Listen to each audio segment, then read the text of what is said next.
There are 5 top features that you should expect from a crypto exchange, and we're going to look at the biggest crypto exchanges in the world and how they compete in these 5 areas. I'll leave timestamps for these below as well, but hopefully by the end of this video, you can make a decision about which crypto exchange is best for you. The 5 features are good fiat currency on and off ramps so that we can actually get money in and out of these platforms. Good on and off ramps for crypto as well, so that we can withdraw to our own wallets or across exchanges. We clearly want low trading fees. We need them to be 100% trustworthy. And then are there any value added features that we can actually get by using these exchanges? This video will hopefully assist you in choosing an exchange, but if you want to know how to actually use the exchanges, I'll leave that for tutorial videos down in the description. They are complete guides on how to get set up with accounts, how to put money in the platforms and get it out again, how to trade on them, and a lot more. So if you want those videos, they'll be linked below. Also, some of these exchanges do give deposit and trading bonuses for new users, and so I'll link the details below as well. Not available in every country, but many countries, if you are a new user, you make a deposit and trade. If you're going to do that anyway, you can get a deposit bonus. So I'll leave the details in the description and all of the links down there. The first thing I want to come to though is trustworthiness of the exchange, which is the number one thing. So for Coinbase is a publicly listed company, trades on the stock market, and so it has the world's biggest lawyers and accountants auditing the company. So shouldn't be any funny business going on there. Now, for other exchanges which aren't public, it's obviously much more difficult to understand what's happening behind the scenes. However, after the last cycle and some of the blow-ups with FTX and others, what the industry does now is what's known as proof of reserves. This is where the crypto exchange can cryptographically prove that it owns certain wallets and that it has assets in those wallets. This means that the customer funds that have been deposited have not been moved out, have not been sold, have not been lent somewhere or done anything else to. That's obviously extremely important. This is about as good as it gets because we don't know the inner workings of these private companies. However, if you're using an exchange that isn't doing this, this is kind of an industry standard at this point. All of the major exchanges do it. And so we can see here that if we're using a major exchange, we know nothing's going on silly behind the scenes. Now, unfortunately, that doesn't mean that the company itself still can't go bankrupt or bust, which would mean that the assets would be locked up in a bankruptcy process. However, as long as they have the assets one for one, then you go through the process and your assets are still there. It's just if the assets aren't there, you have a big problem. So this is about as good as it gets for trustworthiness right now because a lot of these companies are private. That's just the way it is. But one for one assets. A crypto exchange is not a bank, so they should not lend out your assets. They should not sell the assets for something else or do anything. The assets that you put in should stay there and just be as they are until you come to withdraw them. So proof of reserves is pretty much as good as it gets. And if the exchange you're using isn't doing this, that is definitely a red flag. Now we'll come to fiat currency on and off ramps, which again is one of the most important things when using a crypto exchange. If you can't get your own money in and out, it's a problem. So there's really a few different ways that you can get money in and out of an exchange, and that's down to the banking system because we have to make those payments in and out. So the first one is a card payment. This is very popular, however, the fees are a lot higher.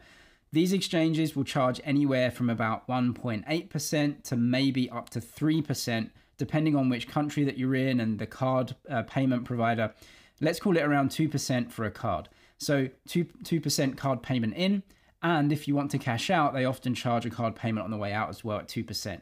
So potentially 4% in fees in and out. Now with crypto, an asset class that goes up anywhere from 50 to 80% a year for Bitcoin, maybe not an issue, but something to be aware of.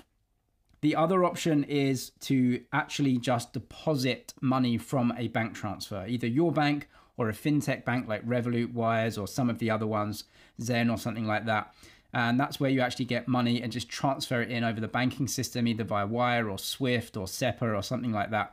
That is usually completely free for these exchanges. They don't charge anything there. You're just sending, money in. Now, of course, in some countries, it's much more difficult. So you'll have to obviously think about your own country and which is the best option. For withdrawal fees, you're usually charged anywhere from like zero, so basically a free withdrawal as well, anywhere up to maybe $10 to $15 for a withdrawal of fiat currency. So that's a bank transfer as well.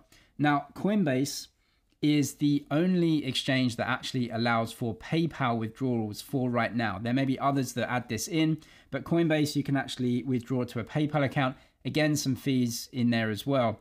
Now, the fourth option is what some people use and some people don't like to use, which is P2P or peer-to-peer payments. This is where the exchange acts like an escrow agent. So what you actually do is use a bank transfer to send money to a third-party money transmitter, essentially. You put the money into their bank account and you go through the exchange to do this. You give the exchange proof that you sent the money, and that money transmitter is an account on the exchange as well.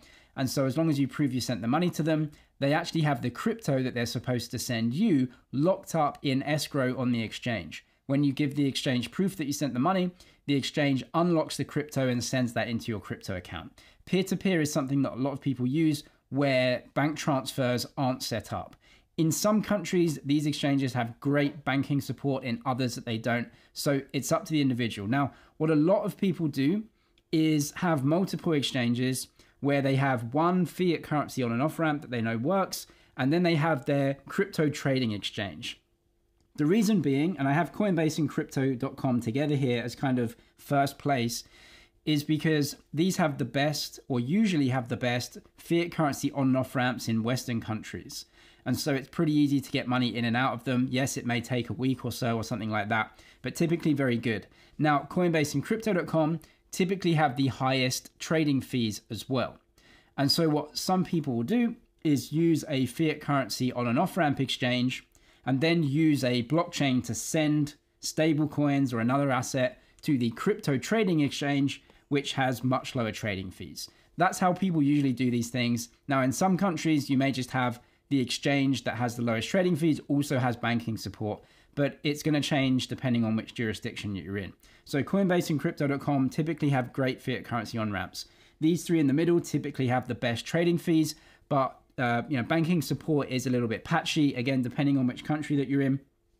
And then there are others like Kraken, Uphold, Swissborg, typically have good fiat currency on and off ramps as well, but typically higher trading fees. So the A and B, the fiat currency on and off ramp with a trading exchange is a typical setup, but it's up to the individual and where you live. The three top exchanges for trading crypto, in my opinion, are Binance, OKX, and Bybit. These are the most professional. They have the most liquidity. They have the most kind of professional setup for trading. And I traded professionally, so I know what a professional system should look like. And these three really are very, very similar. In terms of trading fees, you're going to be paying around 0.1% as a trading fee on these three exchanges, right? What I would call the top three exchanges. So 10 basis points, 0.1% of every trade. So when you buy, that's 10 basis points. When you sell, that's 10 basis points. Now, they also do discounts and offers depending on trading volume and also having the exchange token. So level one, as you can see here, is around 10 basis points if you trade under $1 million, right, in trading volume. Now, what you can also do on Binance and OKX is get discounts on your trading fees if you own certain amounts of their exchange tokens. So BNB is actually a token of, or a coin of the BNB chain, which is Binance's kind of offshoot blockchain. And so if you have BNB and you own that, you have it in your account, and you pay your fees with BNB, you get a 25% discount, which takes your trading fee down to 0.075% as a trading fee. For OKX, you need to buy a few $1,000s of OKB, and if you have that in your account, you get discounts on your trading fees, lower as well. So you can see that here. Now for level two, yes, if you trade higher amounts, you just get bigger discounts as well. So again, I'll link the links to these exchanges below so you can see all of the fees and the schedules there. Now, like I said, Coinbase, Crypto.com, and Kraken have higher trading fees, and you can see these here. So Coinbase is very, very high. You're paying a lot of money for a trading fee there. Now, Crypto.com actually charges a spread, and that means that you don't really know the exchange rate that you're paying or the trading fee that you're paying because it's within the price that you pay, which means that, they're selling to you, they're buying cheap and selling to you at a higher price, and You don't know if they're charging 0.5% or 75 basis points or something like that. You don't really know. So a spread usually means you're getting kind of ripped off on the trading fee because it's kind of hidden in the fees, which isn't really great. Kraken is more expensive as well. However, pretty decent considering that, that it has good fiat currency on ramps and it's been around for a long time. You also get lower fees for stable coins, as you can see here, and other types of pairs, which may be something that is something you trade a lot. So all in all, the top 3 exchanges, Binance, Bybit, OKX, have the cheapest trading fees and the others are more expensive. When it comes to the trading screens of these systems, Binance, Bybit, and OKX lead the way. This is what I would call industry standard. And you essentially get TradingView charting software and then the trade system on the right-hand side. Yes, you can move the layout around as well if you want. Really, the big thing when choosing an exchange is, are you getting tight spreads and cheap fees? That's what we want. And Binance is by far and away the leader when it comes to trade volume. Now that's important because it means you're getting tight spreads and you'll be getting deep liquidity around the price quotes that you trade at. And you'll also get deep liquidity through the long tail of trading pairs, which is important if you're trying to trade those. Now, not to say that Bybit and OKX are small. They're not. They're the biggest exchanges in the industry. If you're trading Bitcoin and ETH and other major assets, it's pretty much no difference. But having more volume is an advantage for Binance for sure. Now, when it comes to the layout of Coinbase, Crypto.com, and Kraken, it's really a step down in my opinion. Coinbase, if you're using the advanced trade, the layout isn't good. However, you can get the job done here, and I would recommend using advanced trade because you get the lower trading fees. The simple convert feature is going to have higher trading fees and a spread, and so don't spend the money on that for trading the same assets. Crypto.com again is very similar with this kind of app-based thing, and it's very, very simple and beginner-friendly, I guess, but it's really not suitable, when you get a bit more experienced. Kraken is a mix of the two, where yes, the advanced or the pro trade feature is more professional. I don't like the layout personally, but that's just my choice. But you can get things done on there as well. But for me, certainly Binance, Bybit, and OKX are really the standard here. Next, we'll come to extra features of these exchanges, and I want to focus in on one feature in particular, which is Web3 wallets, something that's really an exploding use case in crypto right now. What is a Web3 wallet? Well, it's a crypto wallet that the exchange creates for you, and that means that you have a great mix between self-custody and using a blockchain wallet, but with the convenience of having it linked to your exchange so that you can get assets in and out easily. I would say Binance and OKX are the leaders here for sure, with probably OKX number 1, and then runners up is Bybit and Coinbase. Now, what happens with a Web3 wallet is, for Binance and OKX, is they actually create these MPC wallets. This means that you actually control the keys to your wallet. So it's real self-custody, but it's within your app. At the top of the app, there's a tab that goes through to Web3 wallet. That is your wallet. It's self-custody, it's blockchain based, but it's linked to your exchange. So you can easily get assets from your exchange to your wallet and back and forth. It's simple, it's easy, it's convenient. You have blockchain access, but it's also linked to the exchange, so you can very easily get assets in and out. And through MPC technology, you own your keys, but you can also recover the keys very easily, and you don't have to write any seed phrases down or anything like that. It truly is an advancement. Binance and OKX are leading this.